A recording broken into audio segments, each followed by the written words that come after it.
దేవుడు నువ్వు ముందు పెట్టావా? దేవుడితో నువ్వు సహవాసం చేస్తున్నావా? నీ కార్యాల్లో, నీ క్రియల్లో, నీ మాటల్లో దేవుడు ఉన్నాడా? అసలు నీకు దేవుడు ఉన్నాడు అని నీకు తెలుసా? ఎందుకంటే దావీదు భక్తుడు ఇక్కడ చెప్తున్నాడు, యెహోవా ఇల్లు కట్టించని ఎడల కట్టువారి ప్రయాస వ్యర్థమే, యెహోవా పట్టణంను కాపాడని ఎడల దాని కావలి కాయువారు మేల్కొని ఉండుట వ్యర్థమే. మీరు వేకువనే లేచి చాలా రాత్రి అయిన తర్వాత పండుకొంచు కష్టార్జితమైన ఆహారము తినుచునుట వ్యర్థమే. తన ప్రియులు నిర్దించుండగా ఆయన వారికి ఇచ్చుచున్నాడు అంట. మరి నువ్వు చేసే పనుల్లో దేవుడు లేకపోతే ఏమంట? మనం జీరో. ఎందుకంటే మనం ఎప్పుడైతే ఒక ఇల్లు కావాలి వారు ఉండి చక్కగా ఒక పెద్ద సెక్యూరిటీ ఇచ్చేసి ఆ ఇంటికి మంచి సెక్యూరిటీ ఉంది, నాకు ఇంకెవ్వరు అవసరం లేదని నువ్వు హ్యాపీగా ఉంటే దేవుడు అంటున్నాడు, నేను కానీ ఆ ఇల్లు కావాలి నేను ఇవ్వకపోతే ఎంతమంది సెక్యూరిటీ ఉన్నా వేస్ట్ అని దేవుడు చెప్తున్నాడు. మరి ఇల్లు ఆయన కట్టించకపోతే అది వేస్ట్ అని దేవుడు చెప్తున్నాడు. మరి నీకు ఇన్ని ఉన్నాయి కదా, నీకు మంచి ఇల్లు ఉంది, నీకు మంచి సెక్యూరిటీ ఉంది, నువ్వు చక్కగా నీ కష్టార్జితను అనుభవిస్తున్నావు, చక్కగా నీ పిల్లలతో నీ కుటుంబంతో నువ్వు ఆహారం తీసుకుంటున్నావు, చక్కగా నిద్రపోతున్నావు, మార్నింగ్ లేచి డ్యూటీకి వెళ్తున్నావు. ఇవన్నీ ఎవరి వల్ల సాధ్యం? నీ వల్ల కాదు, నీ శక్తి కాదు, నీ బలము కాదు, లేదా ఏదో ఎక్స్టర్నల్ ఫోర్స్ లేదా ఏదో కర్మ ఏదో పనిచేయడం కాదు. కానీ దేవుడు అన్నాడు, ఇవన్నీ నేనే నీకు ఇచ్చాను, ఇంత బ్లెస్సింగ్ నేనే నీకు ఇచ్చాను, మరి నువ్వు నన్ను గుర్తు చేసుకుంటున్నావా? ఇవన్నీ నేను ఒక్క మారు ఇది నాకు వద్దు, ఈ బిడ్డ నన్ను నమ్మట్లేదు అని నేను వదిలేస్తే అవన్నీ ఉంటాయా? ఆ ఇల్లు ఉంటుందా? ఆ సెక్యూరిటీ ఉంటారా? నువ్వు ఆహారం రింగగలవా? నువ్వు బ్లెస్సింగ్గా ఉండగలవా అని దేవుడు ఇవాళ మాట్లాడుతూ ఉన్నాడు. ఎందుకంటే నువ్వు అనుకుంటున్నావు, నేను నా శాయశక్తిలో ఏదో చేయగలను, నా తలంపులతో నేను గొప్పగా నేను ఎదగగలను, అనేక మంది నేను అనగదొక్కగలను, నా శక్తితోనే ఇదంతా జరుగుతుంది, నా ఆలోచన ఇదంతా నడిపిస్తుంది, నా గొప్ప మేధశక్తే నన్ను ఇలా నడిపిస్తుంది, అనేక మంది నా వైపు త్రిప్పుకున్నాను, వారు నా వైపు ఉంటే చాలు, ఇంకెవ్వరు నాకు అవసరం లేదు. ఏదో చెప్తారు, దేవుడు దేవుడు దేవుడు దేవుడు అని భజన చేస్తూ ఉంటారు.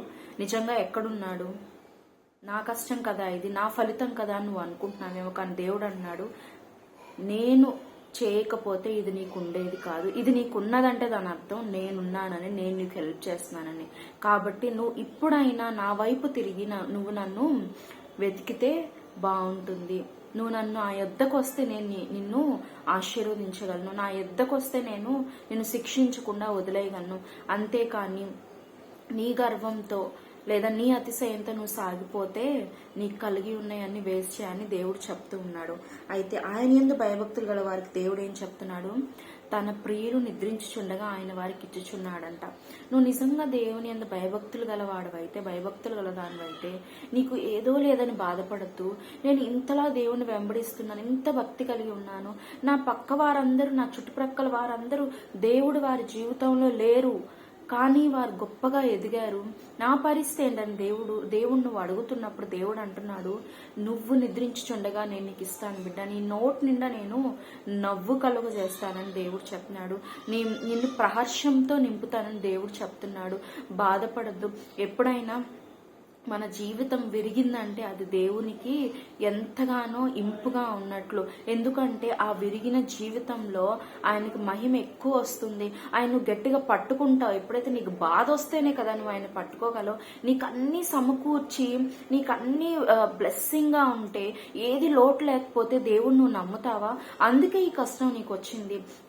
నీ బలహీనత, ఈ వేదన ఏదైతే ఉందో దేవుని తెలుసుకోవడానికి వచ్చింది కనుక నువ్వు బాధపడద్దు. ఎందుకంటే నువ్వు రాత్రి ఏడుపుతో ఉన్న మార్నింగ్ కి దేవుడిని నవ్వుతో నింపుతానని దేవుడు చెప్తున్నాడు.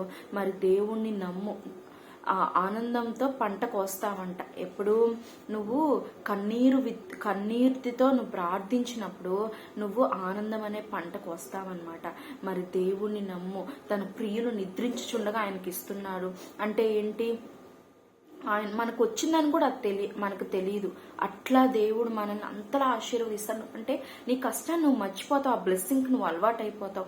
అంతలా దేవుడిని ఆశీర్వదించిపోతున్నాడు కనుక నువ్వు బాధపడద్దు, వేదన పడద్దు, ఇతరులను చూసి మత్సరపడద్దు. దేవుడే నీతో మాట్లాడుతున్నాడు. మరి ఎవరైతే ఉన్నారో భక్తిహీనులు, వారిని బట్టి దేవునికి ప్రార్థన చేయి.